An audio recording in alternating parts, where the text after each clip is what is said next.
జై శ్రీరామ్ ఫ్రెండ్స్ అందరికీ. ఈరోజు మా ఇంట్లో ఆవమాడికాయ పెడుతున్నాము. అది ఎలా పెట్టాలో విధానము నేను ఎక్స్ప్లెయిన్ చేయాలి అనుకుంటున్నాను. చూడండి ఫ్రెండ్స్, మొదటగా 150 గ్రాములు ఉన్నాయి ఒక్కొక్క కాయ. అది వచ్చేసి 6 కాయలు తీసుకున్నాము. 6 కాయలకు ఈ జబ్బడు ముక్కలు అయినాయి. అంటే ఇవి కాదు, ఇంకా కొంచెం చిన్న జబ్బలు అనమాట. దానికి ఆవమాడికాయ పెడుతున్నాం కదా, దానికి 150 గ్రాముల ఆవాలు, 150 గ్రాములు 100 గ్రాముల ఆవాలు పొడి చేసుకొని పెట్టుకోవాలి.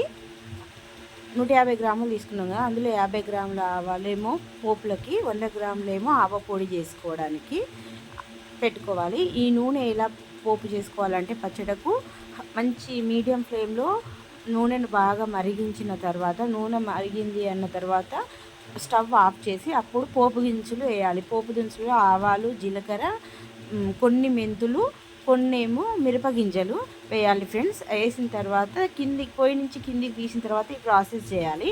ఆ వేడికే మన పోపు గింజలు అన్నీ వేగుతాయి.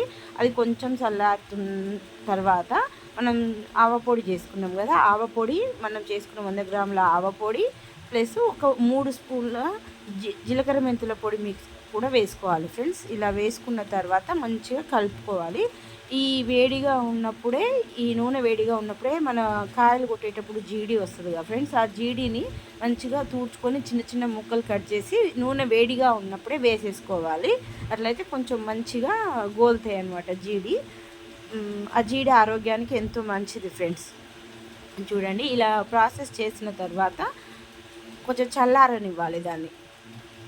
కారము వేడి దాంట్లో వేస్తే కారము మాడిపోయినట్టు అవుతుంది అనమాట, కలర్ చేంజ్ అవుతుంది. అందుకని ఆ పోపు చల్లారిన తర్వాత ఆ పోపులో మనం కొన్ని పచ్చి ఎల్లిపాయలు కూడా ఆ కారంలో వేసినా పర్వాలేదు, ఈ పోపులో వేసినా పర్వాలేదు. నేను ఈ కారంలో వేసాను.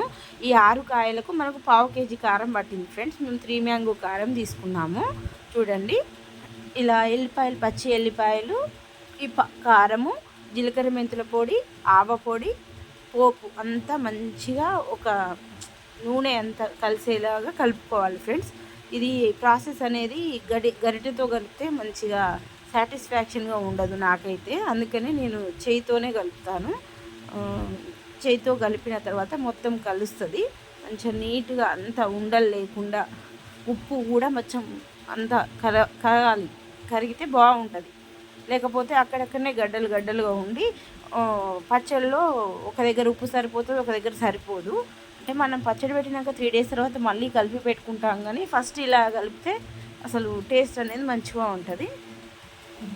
అందుకని ఇలా చేయితో మంచిగా అంతా కలిసేటట్టుగా కలుపుకోవాలి ఫ్రెండ్స్. కలుపుకున్న తర్వాత మన దగ్గర ఉన్న మామిడికాయ ముక్కలు ఉంటాయి కదా, అవి కూడా వేసి దాన్ని,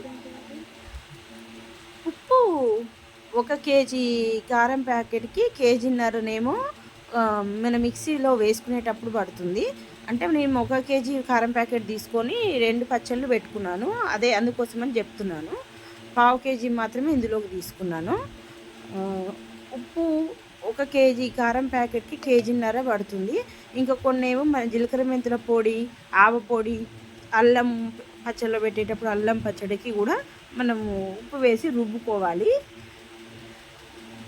అప్పుడు కూడా కొంచెం పడుతుంది. మొత్తం 1 కేజీ కారానికి 2 కేజీల ఉప్పు పడుతుంది ఫ్రెండ్స్. చూడండి, ఇలా మిశ్రమం అంతా మంచిగా చేతితో కలుపుకున్న తర్వాత మామిడికాయ ముక్కలు వేసి మంచిగా కలపాలి ఫ్రెండ్స్. ముక్కలకు మంచిగా పట్టేటట్టుగా మంచిగా కలిపితే ముక్కకు మంచి కాయ అయింది అనుకోండి. సాయంత్రం వరకే దాని నుండి ఉప్పు ఉంటుంది కదా పచ్చళ్ళలో, దానివల్ల నీరు అనేది వస్తుంది. ఇంకా కొంచెం పులుపు ఎక్కువ లేదనుకోండి, కొంచెం తెల్లారి వాటర్ వస్తుంటుంది, నూనె కూడా పైకి తేలడం అనేది స్టార్ట్ అవుతుంది. కానీ కలిపేటప్పుడు నూనె లేనట్టుగా అనిపిస్తుంది, కానీ మనం పచ్చడి కలిపిన 3rd డేకి మంచిగా నూనె అనేది వచ్చేస్తుంది, ఎందుకంటే ముక్క ఊరుతుంది కదా, అందుకని. చూడండి ఫ్రెండ్స్, ఇలా కలుపుకోవాలి మంచిగా, కిందికి మీదికి అంతా సమానం వచ్చేటట్టుగా కలుపుకోవాలి ఫ్రెండ్స్.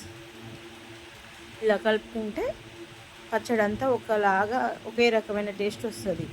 మనం చేయి మండుతుంది కదా అని కలపలేదు అనుకో, ఉప్పు కొన్ని గడ్డలుగా ఉంటాయి. దీంట్లో అయోడైజ్డ్ సాల్ట్ వాడడం కదా, మనం పచ్చడి ఉప్పే వాడతాం కదా. అవి కొంచెం గడ్డలు ఉంటే మిక్సీలో వేసినా కానీ అప్పుడప్పుడు కొంచెం మెత్తగా అవ్వదు. అందుకని చేయితోని ఎప్పుడైనా కలిపేటప్పుడు మెయిన్గా పచ్చడి కలపడంలోనే అవంతా ఒక తీరుగా కలిపితేనే పచ్చడి ఖరాబ్ కాదు, మంచిగా ఉంటుంది. టేస్ట్ అయినా సరే, ఖరాబ్ కాకపోవడం అయినా సరే.